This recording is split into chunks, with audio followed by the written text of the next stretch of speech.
Hi everyone, in today's video I'm going to show to you how to change Shopify theme without losing content. Basically what you have to do is simply go to Online Store and then go to Themes. After that you'll have to scroll down, and as you can see here you have free themes. You'll have to simply click on Add, and after that you'll have to simply wait, as you can see, installing theme. Now, if you want, you can simply click on add a theme, and you can go to visit the theme store where you can buy premium themes that will help you getting a higher conversion rate. But as you can see, this is gonna cost you, depending on the theme, as you can see, $200. And you can go on and see all themes, or if you want you can simply upload your own theme if you want.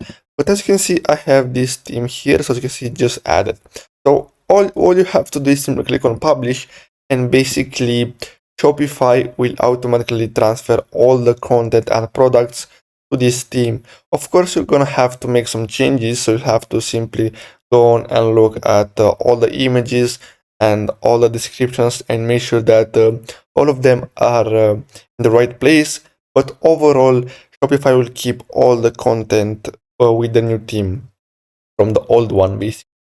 So I really hope you found this video helpful. Don't forget to like and subscribe, and I'll see you in the next video. Thanks for watching.